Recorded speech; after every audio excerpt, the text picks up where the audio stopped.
Well, hello, people who might be interested in a Lego mechanical keyboard. This is the KitAtom keyboard kit, made out of bricks, made out of Legos, by KBDcraft, and I'm gonna go over the sound test, a sound test comparison with similar keyboards, and then answer the question, can a Lego keyboard actually sound and feel really good? The answer is yes. I'll give you my full review and the pros and cons after the sound test. So here is a really short 80s montage unboxing, just to show you all the stuff that came in here.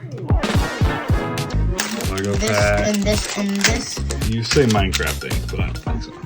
Yeah, they're definitely Minecraft. Cause see, that's a Minecraft guy.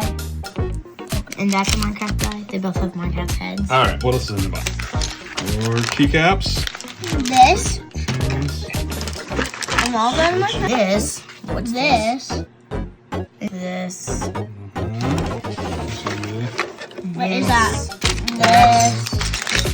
This. Can I feel? Stabilizers. Cable. Awesome. So, 60-second overview of the KitAtom.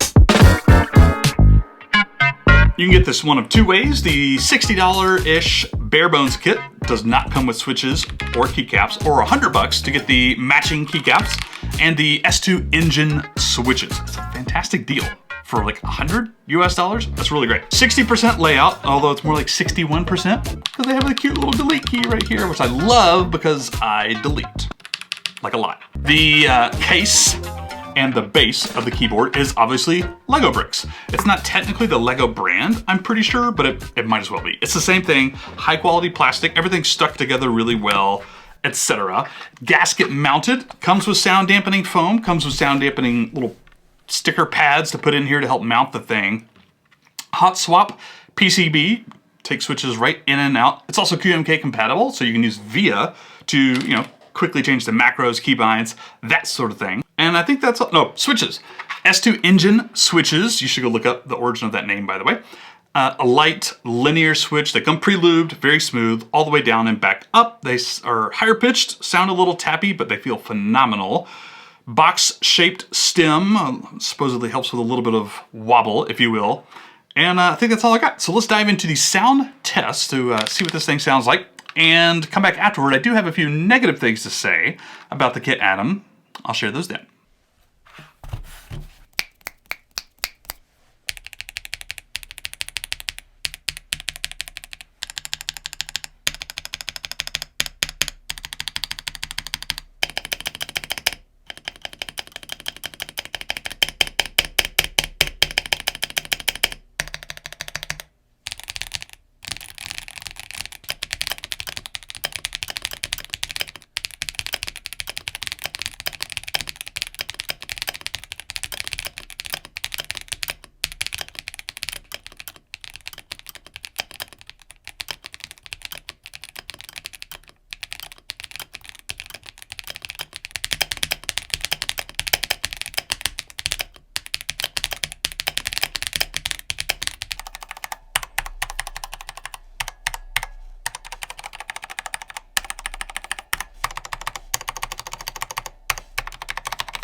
Boom. Let's talk about the good news, bad news about the KitAtom. We'll start with the bad news.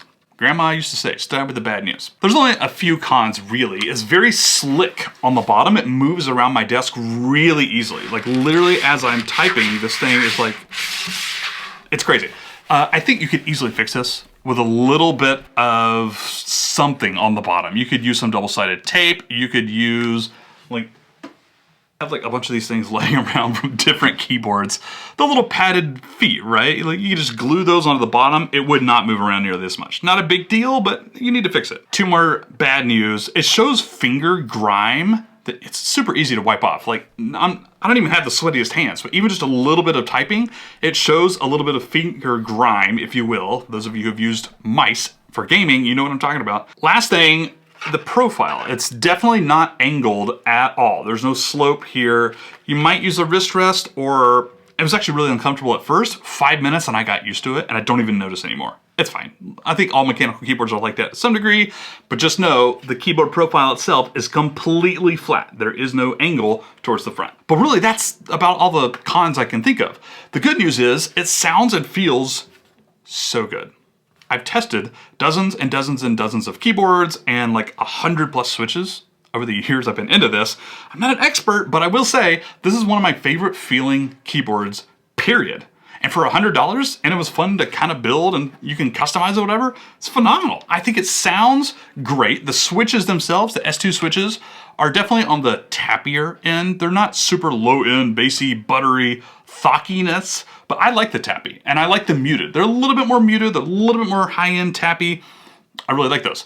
Feel, I think they feel phenomenal when you can get that thing to like stop moving around, and as long as you can get used to the keyboard profile, I like the way this keyboard feels. The Lego is nice and smooth on the end. There's no like super sharp edges on top where your hand rests.